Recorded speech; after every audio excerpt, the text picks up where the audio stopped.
knew who the guy was that they wanted to track down. And then 2 YouTubers got on the case, and they cracked the case. We'll tell you what they found and the clue that may have helped them crack that case. Another one of the stories we're going to be talking about today is if you've ever applied for a job, you never heard back, and you're wondering, did anybody ever even see my my resume? Maybe you'd send in a recipe too, we've all probably been there until now. The great folks at Pizza Hut have come up with an idea that I think is genius. You'll see what you think. Also, she's been the face of the Phoenix Mercury down at Footprint Center for literally a generation. But is this it? Is this the final regular season game at the Footprint Center tonight for Diana Taurasi? We're going to be talking about that. We're also going to be talking about is Marvin Harrison Jr. looking like he might achieve superstar status, and how bright is the future for the Cardinals now as a result? All those stories are coming up because you're joining us right now. We really appreciate it. For Fox 10 Talks, it's the brand new podcast on YouTube as well as on the Fox local app. And I got a treat for you. Look who's about to sit down. Let's take the Celeste cam, as we call it. Here we go. Go ahead, Celeste. Hi, Ron. Come on in. What, do you want a better introduction? No, I didn't want to step in front of the Ron cam. Yeah, there are some unwritten rules here in our tiny little podcasting studio. Yes, so true. Okay, so this story, Celeste, coming out of Kentucky. Yes. Just so wild, crazy, and frightening of a guy who was out there shooting, obviously trying to kill people on a freeway. This was like a week and a half ago, out there on an interstate freeway. And then the shooting stops, and then the police are desperately trying to track him down. They knew who they were looking for. It's this guy right here. Neighbors had said that he had made all kinds of threatening remarks to them. I believe he killed their animals. I mean, the whole thing was just wild. It's just bizarre. That's the story. Right. And then what happens next is the shooting stops, and the police launch this massive manhunt. They can't find him. So they don't know. Is he alive? Mm-hmm. Is he not alive? If he is alive, where's he hiding out now? We got to stop this before more shots are fired. That's right. And then coming onto the scene are 2 YouTubers, Celeste, a bounty hunting couple. This is all from the New York Post. So officers from a bunch of agencies had been searching for the man for a week and a half. They had to assume that he was still armed and dangerous, shooting out there somewhere up and down the I-75 corridor in Kentucky. They had combed through 28,000 acres of woods to only come up empty.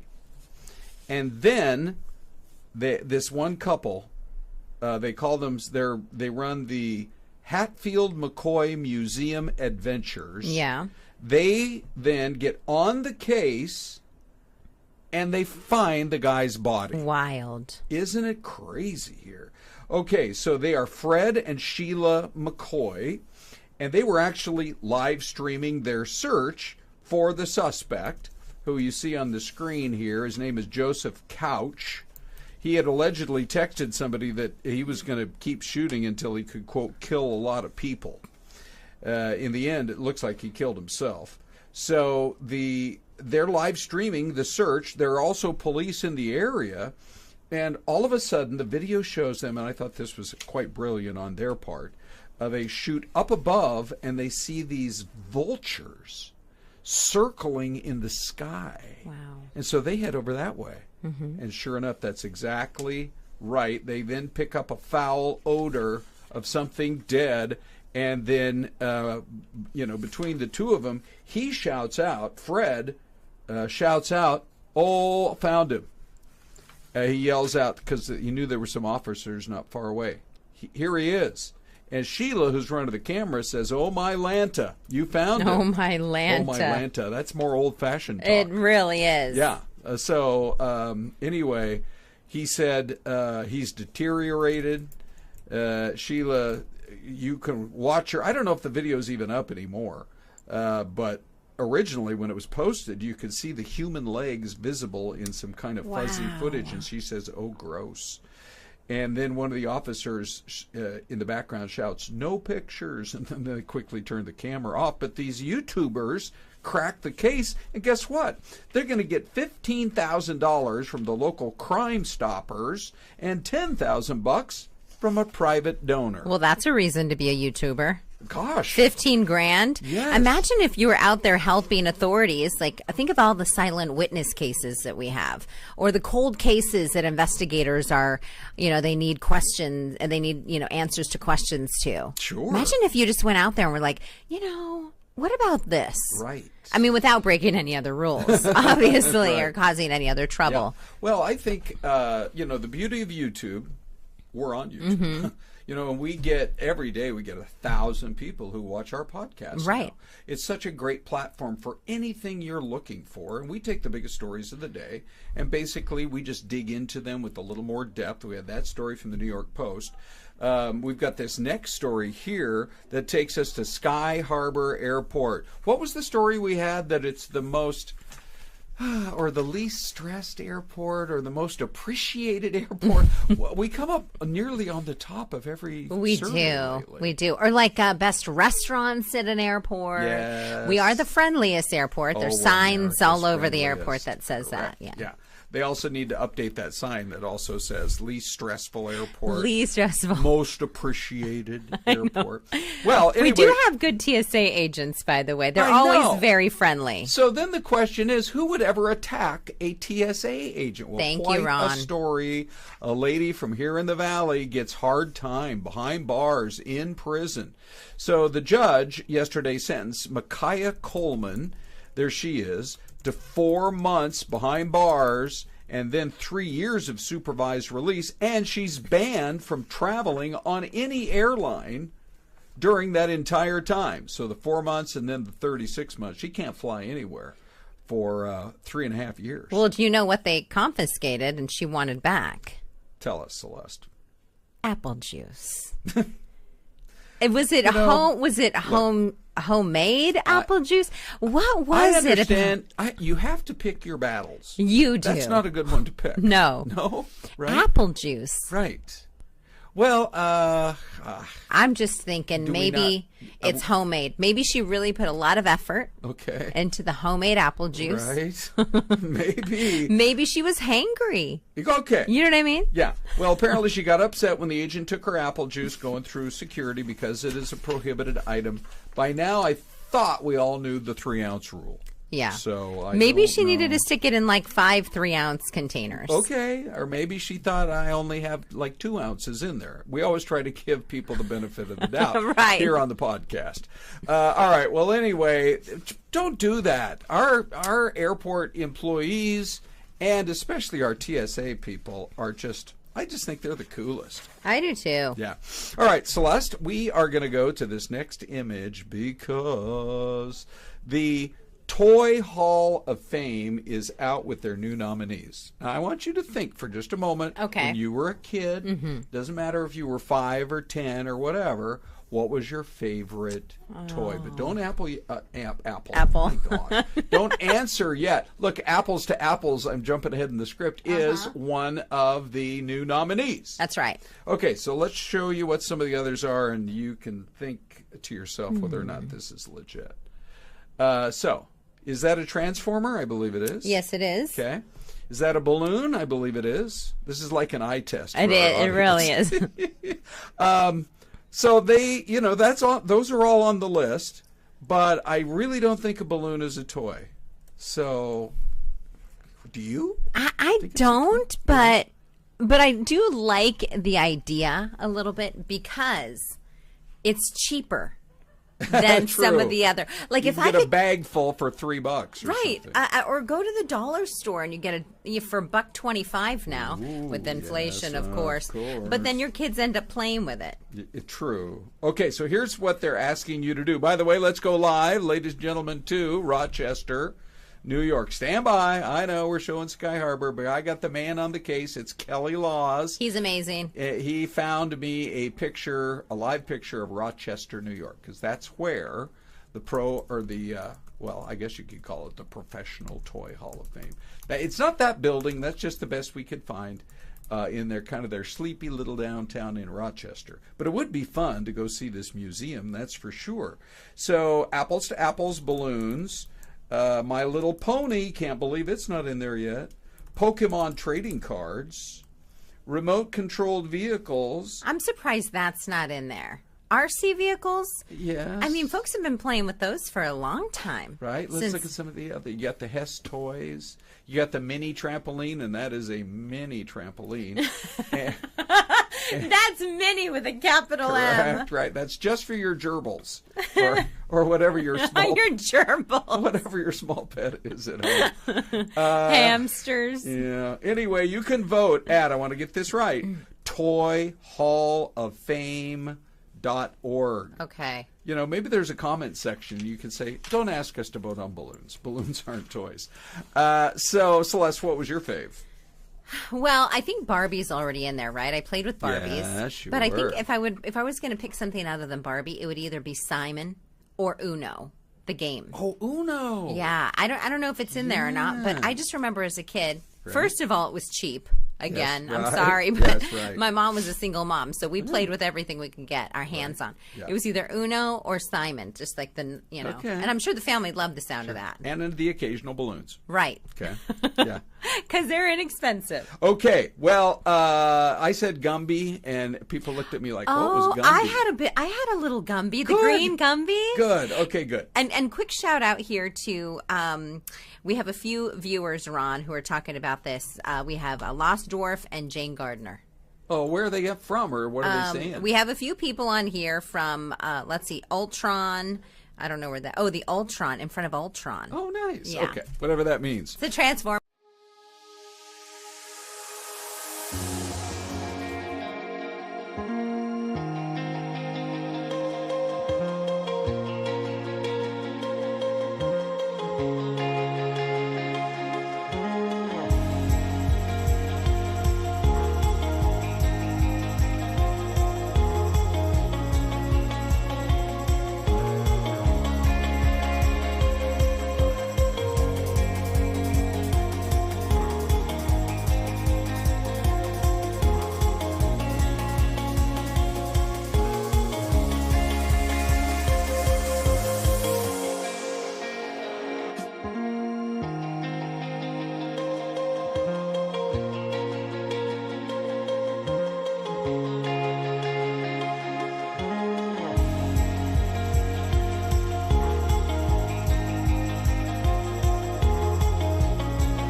You are looking live at pictures coming in from that Houston suburb where they have capped the pipeline that caused all those problems.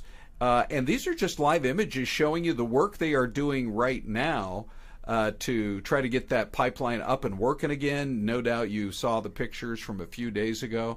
And you can see they're actively working on it right there. They've got a guy in some sort of a ladder apparatus, and they're widening out just a little bit to remind you of the area where we're talking about. A Walmart on one side, a bunch of homes on the other side, and all of those fields that were just burned up as a result. Oh, look, they even got power crews out there. This is fascinating. Take a look, though. There's that one house that suffered all that damage. To me, that looks like a total loss. The one right next door, well, really on both sides, has quite a bit of damage as well. So just wanted to update you on that story because it just continues to make big headlines. Hey, this is just kind of a fun story. Before we get to the one and only Richard Sines here in about 30 seconds, Pizza Hut is ready to help you out if you have been submitting your resumes and you never hear back from the boss.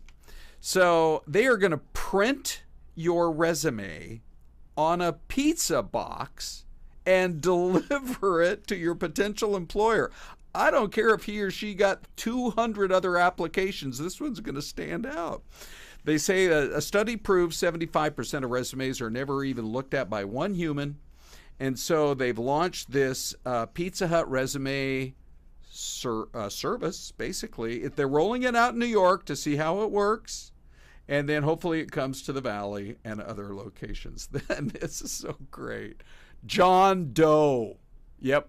Look at that. Work experience, education skills, and there's a pizza inside, so please give me a phone call back. They say they can't guarantee you'll get a job, but at least a hot and cheesy pizza will make somewhere up and down the chain of command at that particular business very happy. All right, we have got a treat for you this morning because Richard Sines joins us this morning. There's so many big stories happening here in the Valley of the Sun. In fact, I think we might have a live picture of the Footprint Center downtown. There you go. For a generation, fans, young and old, boys and girls, men and women have all been heading downtown because they want to see the Merc. And the face of the Merc has been Diana Taurasi. Richard Sines, there's a lot of speculation going on right now. Is tonight the night that we will see Diana Taurasi in her last ever regular season home game at the Footprint? It could be. And especially when you consider they'll be on the road for the postseason. And, you know, if it is, let's soak it in. Because, boy, has she been an ambassador for the game of women's basketball, and she's the GOAT. I mean, when you look at the record books, her name is all over it. She's the Jerry Rice of football. She's the Michael Jordan of basketball. I mean, when you look at her point total, the second place is not even close. Huh. You know, it's just amazing. And I sit back and I think, boy, you know, I hope I soaked it in and I appreciated it as much as I could, because when I look back at like the Steve Nash days, I'm like, man, I hope, you know, I didn't realize what I was witnessing that it was that great until it was gone. And I don't want to be that way with Diana Taurasi. Yeah, no kidding. I love this this meme that they posted on X. If this is it, thank you for playing the right way, representing a city, changing a franchise, and uplifting a league. Where do things stand right now, Richard, with the WNBA? I've heard a lot of reports that, you know, thanks to some longtime stars like Diana and thanks to these new faces like Caitlin Clark and Angel Reese coming into the league, that this was their most successful season in terms of revenue, seats filled in the stands, TV ratings, and all of that. Oh, yeah, without question, this has been the most... The WNBA and women's basketball in general, from high school to college, is on a trajectory we've never seen before. And, of course, Caitlin Clark is a big reason for that. But we don't have Caitlin Clark without Diana Taurasi.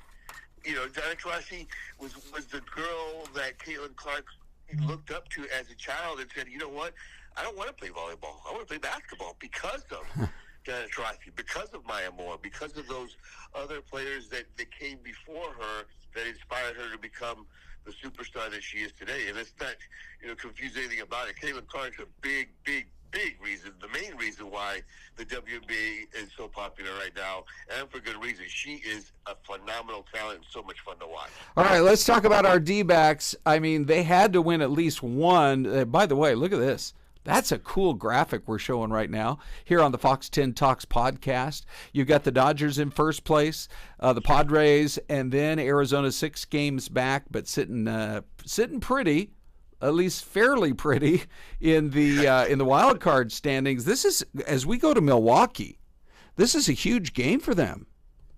Yeah, huge stretch, huge series. You've got Milwaukee and San Diego in a couple series to end the season. You get the Giants in there too, and that's why this series with Colorado was a little frustrating for me, because the Rockies are out of the playoffs. They have nothing to play for but pride, so they should have been beating those guys. And to lose the first two, I'm like, hey guys, now's not the time to get lackadaisical. Yeah, and Richard, I was calling them out. We were showing highlights this morning. I'm like, are there actual sections of the ballpark without a single fan? I mean, there's nobody showing up to their games. Yeah, you get your own personal vendor when you're there. The guy just caters to you. He comes and checks on you about every 3 minutes. Any more popcorn, sir? But, we're showing a live picture of the Brewers Stadium. I think Fox has got one of these games this weekend. It's tonight. It's on Fox, and we've got a special pregame show right after the game. So talk about a perfect lead in there, Ron. Mo, you've done this before. This ain't your first rodeo. Yeah, we've got the game, and we've got a special 30-minute show right after the game on Fox.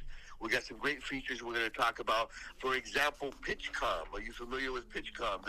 The communication device that they use to communicate between pitcher and catcher. Now, yeah. With the Astros and the stealing of the signs, they have what's called PitchCom, which is a speaker inside of the cap of the pitcher, and the catcher has a band on his arm, like a forearm band, and he pushes a button and it'll say fastball inside, slider away, and they can do it in any language you want. That way, if the pitcher speaks Spanish or not, you can do it there. And I've caught up with the creator of this PitchCom, who's from Scottsdale, based in Scottsdale. He's actually a magician and a mentalist, and he says a lot of the same technology they use in magic shows, they use to create PitchCom. Oh, my gosh. That's so great. Hey, we just got a few minutes left, so let me touch on a couple of really big topics. Terrell Suggs is maybe going to get his due. Do you think he was announced as one of the finalists for the Pro Football Hall of Fame, which I finally, first time in my life, visited last month, and it's so amazing. Wow, that's a bucket list item for me. Oh, you'll love it. But do you think, is he a first ballot Hall of Famer? Boy, I mean, he's got a really good argument. When you look at 139 sacks for your career, that's good enough for top 10, maybe 6 or 8. He's up there. Yeah. He's a 2-time Super Bowl champion. He's a Rookie of the Year. He's All-Pro. I mean, he definitely has the numbers, and he has the success. And that would be really cool to see a Hamilton High kid become a first ballot Hall of Famer. Next year could be Larry Fitzgerald. Yeah, well, he's a legendary figure, I know, at Hamilton High. And, yeah, how great would that be? All right, so he's a finalist. We learned about that today. And I told you I just wanted to squeeze in just a little bit of talk about the man in the wide receiving core. All of a sudden, Marvin Harrison Jr., he looks so good. Now, you don't want to get overly excited. But could he be a difference maker for the team this year? I mean, or could he literally elevate them from, a lot of people had him as maybe a 500 ball club. Can he get them to the point where they could win 2 or 3 more games than you might have otherwise thought and maybe be still in the running for playoff action? I say absolutely. Did you see that first quarter? Yes. You know what his nickname is, right? What? It's Maserati Marv. It's not Mazda Miata Marv. It's not Mitsubishi Marv. It's Maserati Marv. Yeah. When you got a Maserati, you drive that thing, Ron. Yes. And you drive it fast. And you drive it gosh. hard. And so they got him the ball early in this first quarter against the Rams, and he made the difference. I mean, he had a great game in the first quarter. 2 touchdowns over 100 yards.